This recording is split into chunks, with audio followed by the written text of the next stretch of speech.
important. Okay, go ahead. Now you can. All right. Thank you for having me. If you guys don't know, Karen, what did we call it? Swirl? Is it still called Swirl? Yep. Karen's leadership retreat. I attended possibly the first, maybe the second one in 2012. And Karen's retreat was by far and has been since then my absolute favorite retreat ever that Scentsy's ever put on. Anything that I've paid for, like outside of Scentsy, I've been to like a mastermind event. I like all over traveling wise. When we can go back into the out and Karen opens up registration for hers, make sure you guys register because I am like in line to register. Like, please let me in. And everybody else should be too. So if you get the opportunity, go.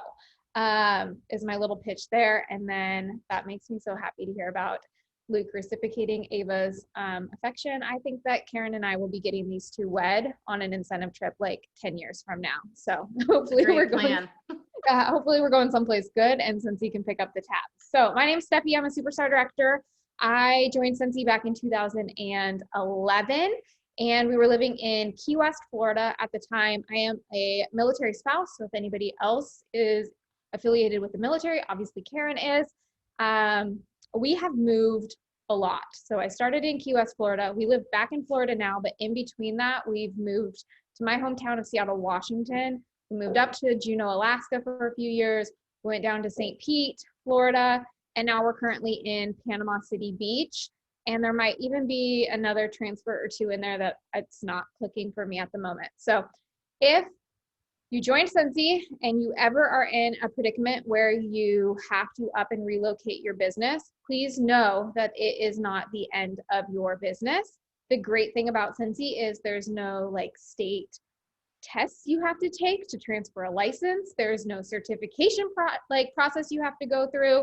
You can literally pack up your business and move. And the great thing about packing up your business and moving with it is that whatever didn't work for you before, you don't have to do it again. And so every single time that we've moved, I've been able to reinvent my business.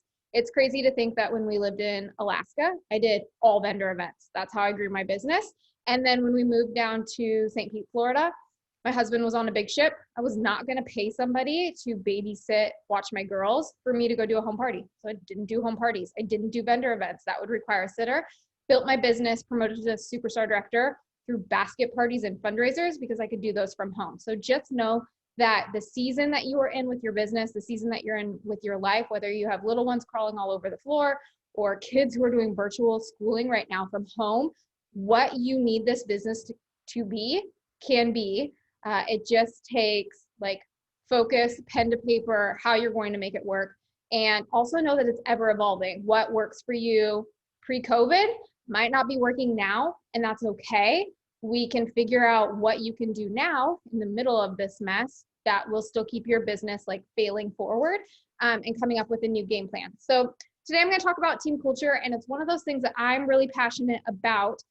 And I think because we all could have a different story. So we all have joined Scentsy, and your experience with a sponsor or an upline, or maybe you're like me and your sponsor has like quit and you've rolled up, or you've rolled up several times.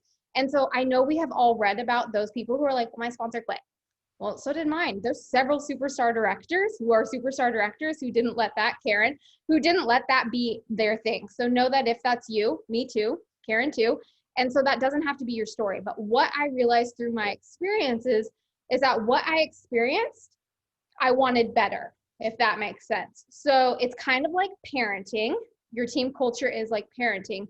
Whatever garbage or baggage you carry from your childhood, if you were a mom, you know that when you had children, you were like, I want better for my children. Like maybe it meant better schools. Maybe it meant 3 meals a day. Maybe it meant being able to do team sports that, you know, your family was a little bit financially strained. And so you always did Parks and Rec or what was available through the school. Whatever that looked like for you, that's what I wanted for my Scentsy team. I knew what I had of experience. I knew what I had, and I just wanted more and I wanted better. And so I always want my team to feel like that they are welcomed, that they belong, that we are a family, that we are a community, that we all look incredibly different, that we are from 7 different countries, I think my group makes up, that we are from all 3 regions, and that somehow when we get together on an incentive trip, a global incentive trip, we just click and we just pick up right back up where we left off. And I'm going to share with you guys a couple of things that have worked for us with building culture, building relationships, and bonding with each other through different time zones, through different cultures, through different dialects. What has worked for us? So a couple of things that I wanted to share with you guys is, first and foremost, which is the most important, and I know I participated on a chat today on a thread on the SSD page. Karen, I saw, had commented on it too. And basically somebody was asking, what does your business look like? Where are you guys spending the most of your time? And I chimed in, Karen chimed in with what she says, and also what Mary Christensen had taught us, which is 80-20. 80% of your time that you have to work your business should be spent on your own personal business. 20% is spent on team. And I know when we get to a point when we're a leader, whether that's star, superstar, director, and we have that title, it's all of a sudden like, I need to, give challenges to my team. I need to send out mailings. I need to do incentives. I need to check in with this person. I need to rah-rah cheerlead over here, and I need to do that. And what is happening is we get so caught up in this team momentum and wanting to be the biggest cheerleader and the biggest supporter of our team that we let our personal business go to the wayside. Because quite honestly, leading a team is the fun part. And doing follow-ups and collecting orders and, putting together an order with sales tax and shipping isn't really the fun, glamorous part of our business. And so sometimes that takes a back burner. And really, the first thing that I want to drill home is leading from the front. We have got to be spending our time on 80% of our own personal business, 20% on our team, but you have to be leading from the front. We can't be going on our team pages or going live on our team page and talking about high PRV and getting your $500 in by the 10th of the month, or having $2,000 months, or doing Gen Audettes, 2x2, which is $2,000 a month in sales, and 2 recruits, and you haven't recruited anybody in 8 months. We have to be leading from the front because our actions speak volumes. They can see straight through the lines that we are feeding them.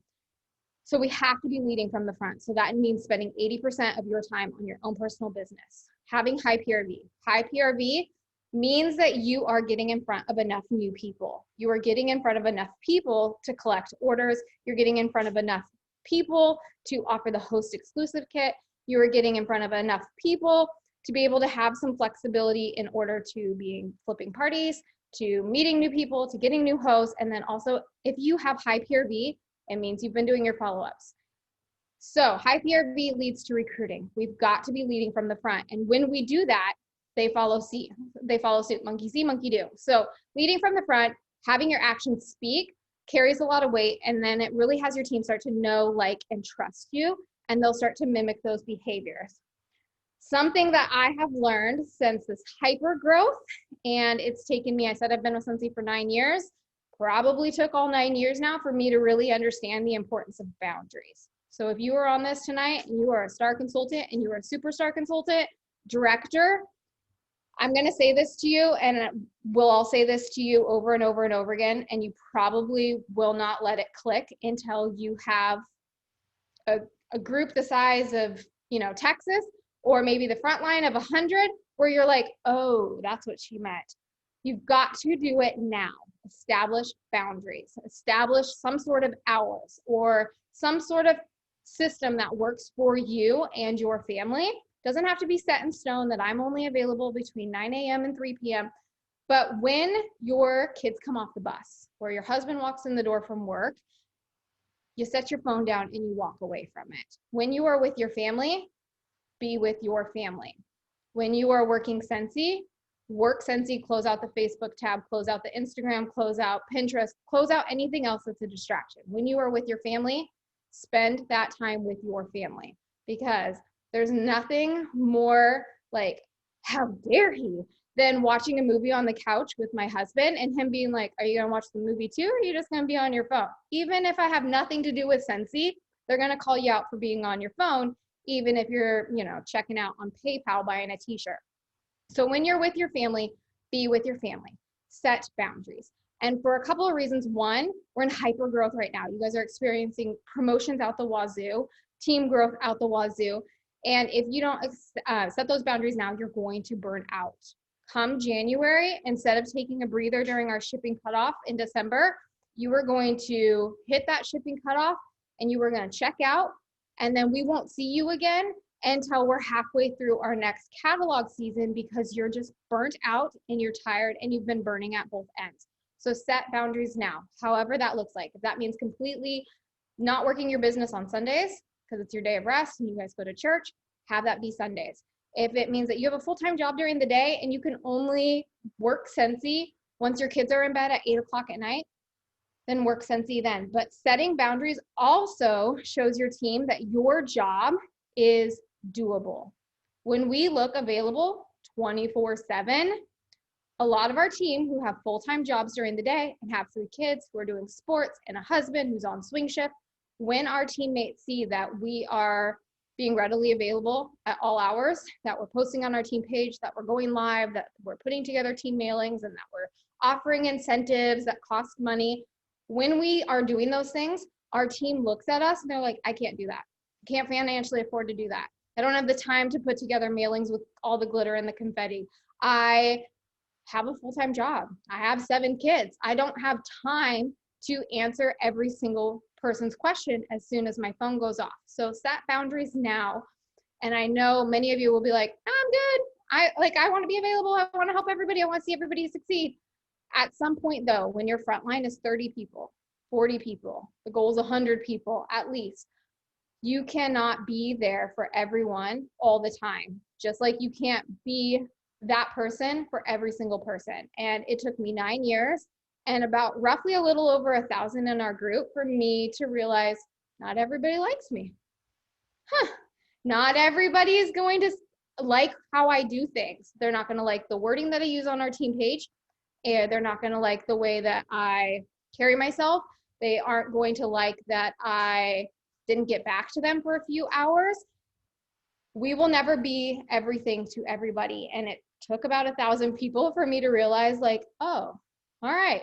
So if you guys can set boundaries now, set some sort of hours, just know that we're all different and we all are made up in different ways. And so you can't be everything to everybody, but it's so, so important. Do not burn yourself out, especially while you guys are in the middle of an incentive trip, in the middle of our busiest season, on top of having this extreme hyper growth that we are having.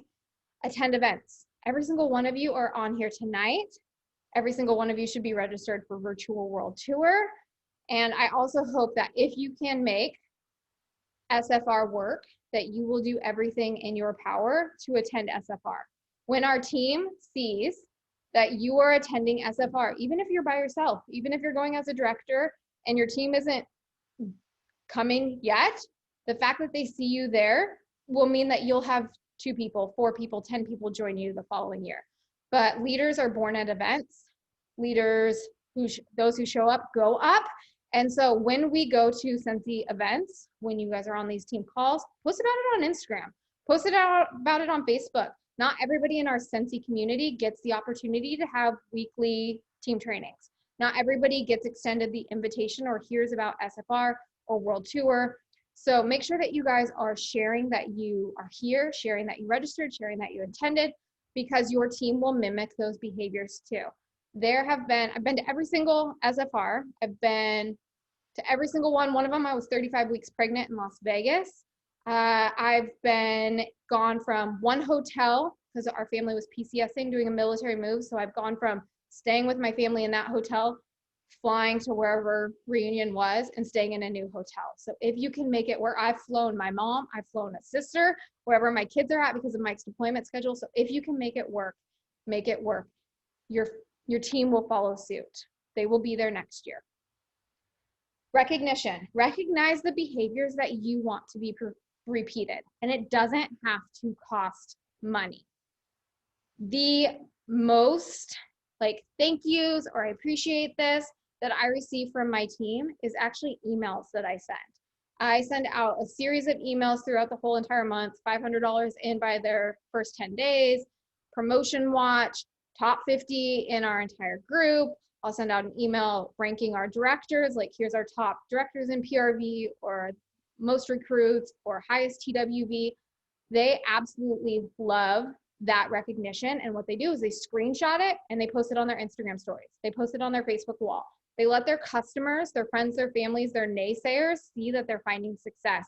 And that costs me no dollars. And I do it all from the workstation. And that is probably something that I go at the most, like, I appreciate this and praises and kudos is from an email. It's not any postcard that I've ever sent. It's not any incentive that I thought that I had to do when I first promoted to director, 8 years ago. Emails, but recognizing the behaviors that you want repeated. I don't spend a lot of time on shouting out people who have gone active or top sales when it's 400, 600, 800. Recognize those behaviors that you want repeated. So that's 2 recruits. If you're going by the 2x2 plan, which we stress a lot on my team, that's 2 new recruits every single month, $2,000 in PRV. Recognizing $500 in by the 10th. The reason why I like to stress that one is that it means that they front loaded their calendar, most likely, that they had a game plan towards the end of October for what they're going to do in November, that they're not waiting until November 1st and then they're like, oh crap, I have no parties, I have no personal shopping links up and going, what am I going to do? Last bit, coaching calls, and I try not to use the word coaching when I talk to my frontline. Coaching, that word can come across as intimidating to some people, or like, nope, I'm good. I have no idea what we would talk about my business for 15, 20 minutes. I'm good. So what I like to do is run reports the 1st, the 15th, around the 20th, towards the end of the month. And I'm just looking for people who have high PRV, for people who've been recruiting, for people who are on promotion watch, even if it's a certified consultant. And this month I notice that they have their first recruit. So they could be going lead, or at least I need to be planting the seed that they could be going lead next month. Running reports, looking at my frontline in particular to see who my movers and shakers are, who I would want to work with, and then I'll reach out to them. I'll send them a text and just say, hey, I see that you got your first recruit this month. I would love to work with you one-on-one. Would you like to have a phone chat? I didn't use the word coaching. I didn't use the word coaching call, but I say things like, I want to work with you. So like alongside of you, not, I want to talk to you about your business and give you some goals and point out some things that I think you could work on. So I say, I want to work with you one-on-one. Are you interested? And then I get coaching calls done that way. I focus on my frontline because as they start to recruit and as they start to grow their teams and they start to promote up our comp plan, I want them to mimic that exact same behavior for their frontline. When your team becomes 100 people, 200, 300 people, you cannot coach everybody. And at some point you won't want to work with everybody. I always say, and my team knows this and our group knows this, that I will match your efforts. So if I see that you are sharing Scentsy, PRV on the board, you're recruiting, you're having those conversations, then I will match your efforts. But I can't go and drag you along to get you active. I can't turn those zeros into heroes all on my own. So I always say, and that really like sets a tone with people, like I will match your efforts. So if you're just gonna opt to watch Unsolved Mysteries tonight, that was me earlier today, if you're gonna sit there and watch Unsolved Mysteries, well then I'm not gonna be checking in on you to see how you're doing. Also, something fun that we do is a month-end Zoom, and this is something that we've been doing for before I even promoted to Star Director, so a long time ago. Every single month end, the night of month end, we get on Zoom around like 9:30, 10 o'clock at night, and there's no training, there's no agenda. It's literally come as you are. Most of us are in our jammies, we've taken off our makeup, we have a Diet Coke beside us, and we just sit there and watch the workstation update. We might be putting in last minute straggler orders. One of my directors is really, really good about the last day of the month being when she works on her taxes. Like she's great about that she sits there and plugs in all of her numbers into her Excel spreadsheet. And I'm just sitting there like, I wish I did that. I wish I was adult enough to think to do that. But what I love about this, and it goes back to what I first said about when you know better, you do better. And when you've experienced things within your own team or group, and so you want them to experience something different, I never, ever, ever want a director, a star director, a superstar director to promote by themselves. If you guys remember when you've hit a promotion, even if it's like at 9:30, 10:30, 11 o'clock at night on the very last day of the month, and you are so excited and you're jumping up and down and you want to scream, but everybody's sleeping, but you can't. I don't want somebody to experience that by themselves. So if I have a director, star director promoting possibly that night, as long as they are working, as long as they are putting in last minute orders, hustling, trying, I will stay on Zoom with them until the very last system updates, because I don't want anyone to promote without somebody there cheering them on and in, like, celebrating that occasion with them. So that is something that is really tied into our team culture. And that is that we get on Zoom. If it's Halloween night, we come in costumes. If it's New Year's Eve, we'll keep it short, but we're on there cheering, having a toast together. But I will always be available to anybody who I see working towards a promotion, because I want to celebrate that with them, and I don't want them to celebrate with the kids asleep, but their husband's already in bed getting ready for work the next day. So that really, really plays into our team culture. And then also weekly, call it power hours. It used to be really structured, like every single Monday, the hour before Jason Harwood's leadership call, we would get on a Zoom link and come as you are. If you're working on PWS thank yous, if you need to put in an order, if you need to book parties, we hop on Zoom just like this. And it's just, here's a link. If you want to join and you have 5 minutes and you're driving to the doctor, you can hop on and chat from the car. If you want to sit there for the entire hour and crank out some work, you can. If you want to sit there on mute or your camera off. But what that has done was get people working their business. We had some hobbyists who wouldn't do a darn thing for Scentsy the entire week, but they joined Scentsy for connection. They joined it for friendship. And so they would wait until Monday at 11 a.m. to hop on Zoom with us, and they might not even do a darn Scentsy thing, and that's okay. They were there to connect with us, to chit chat, to get to know us better. And sometimes they would go and book a party while we were sitting on Zoom. We don't do it structured anymore where it's every single Monday. Ever since COVID and kids came home from school and it was too much and too hard to have 2 kids and me on Zoom links.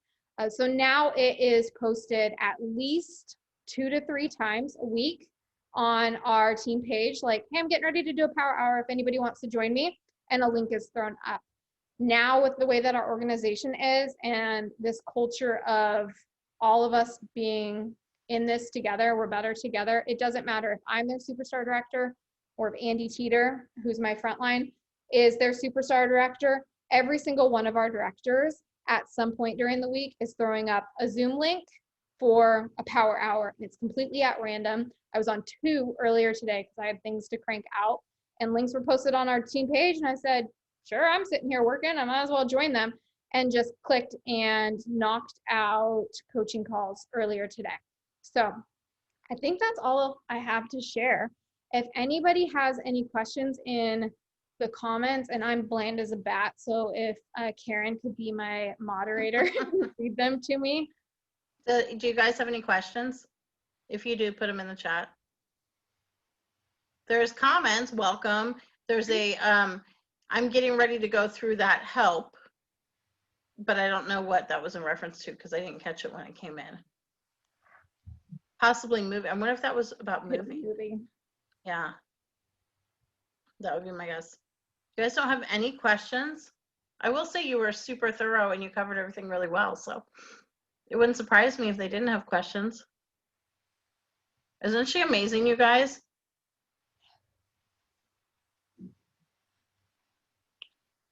You are welcome. And I honestly, you guys being on here means everything. And also knowing that you will never ever know everything. There's people who ask questions on the SSD all the time that we are like, you didn't know that? No, I didn't know that. Did you know that? Nope, didn't know that. So when you get to a place where you realize that you don't know everything and you can still be a superstar director, or you don't know everything and you can still be top 50 earner, the difference is that we know enough but we go and do it. So the fact that you guys are on this call and you're listening, even if you just get one takeaway and you decide to throw up a team power hour in the next couple of weeks, it's the doing part that leads to results of you promoting, to building culture amongst your team. And I've realized that our group being so close is, and the reason, so let me backtrack. We get really high attendance at SFR. I get really high attendance at World Tour. And I think one of the reasons why is because it's not so scary to fly cross country alone, because you know when you get there, you know someone from Power Hour, you know someone from Month End on Zoom, you know someone you at least know of, and you've been Facebook friends with for the last year, and you've chatted on Zoom before, that when you get there and you're rooming with 3 strangers, they're not really strangers. Like, you know all their kids' names, you know what their husband does, you've laughed, you've told jokes, you've been on, you know, weekly calls together. And so I think one of the things that leads back to team culture, having high attendance at SFR and World Tour, is the fact that nobody really is a stranger anymore. Even if everybody, all of your friends live inside your computer, we all know each other. So it makes it less scary to go to events. Okay, so thank you, Steffi. Thank you for all the info. I took lots of notes. Totally amazing. Thank you. Helps a lot. Yes, thank you so much. Thank you. Oh, so the question was about moving. If you were to give one piece of advice to someone moving, what would it be? Okay, so you might not be able to tell because I'm on here and I'm speaking. I'm a huge introvert though, like huge. If there's a subscription service to get that item sent to my house, I will do it. My groceries, Office Depot drops off my envelopes to do PWS thank yous. I had my ink shipped to me.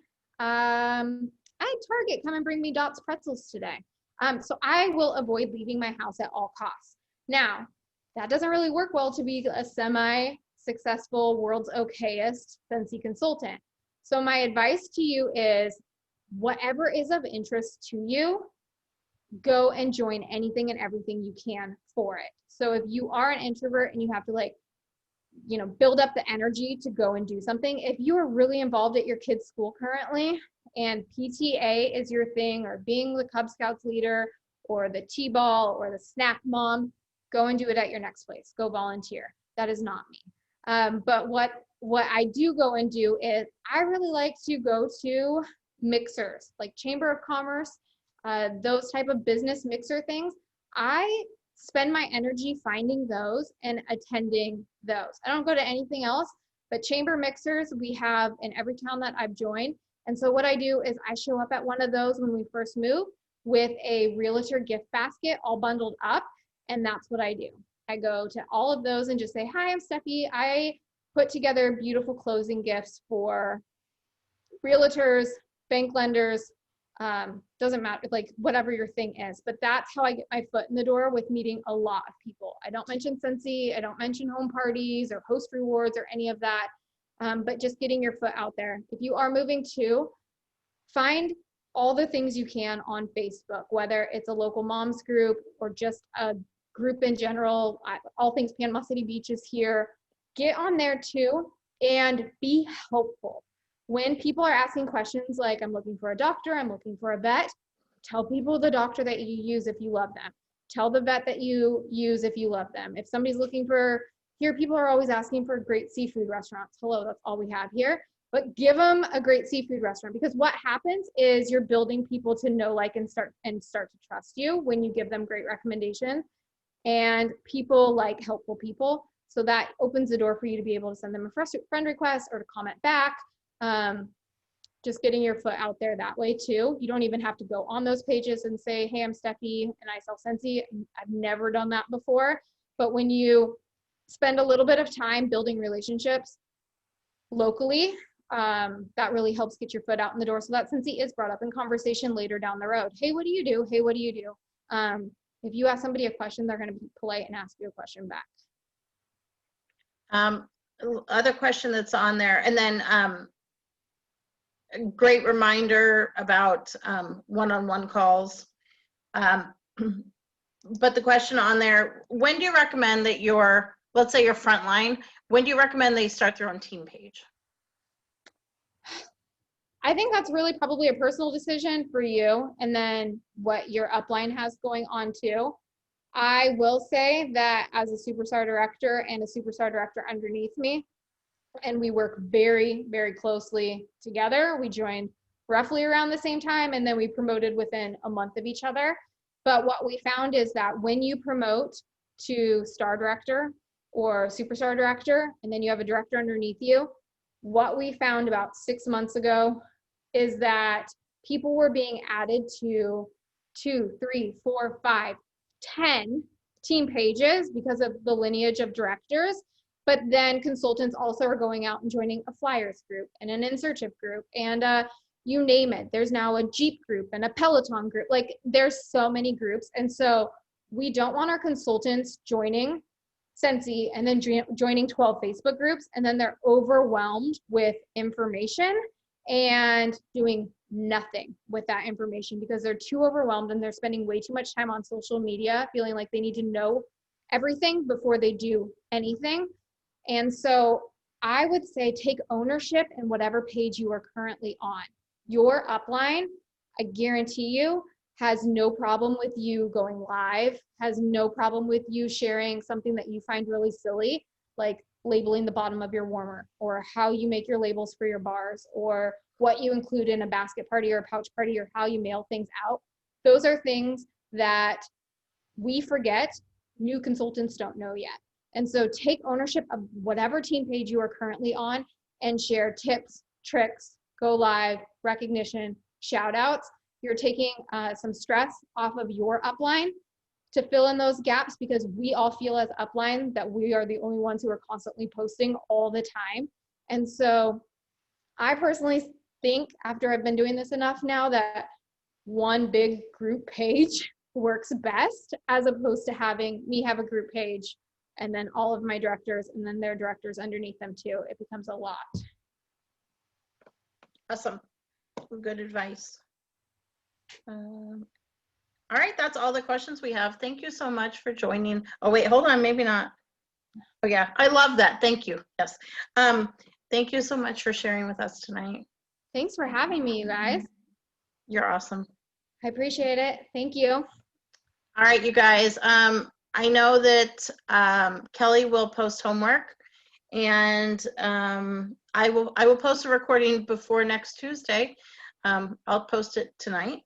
And that's it, you guys. Have a good night.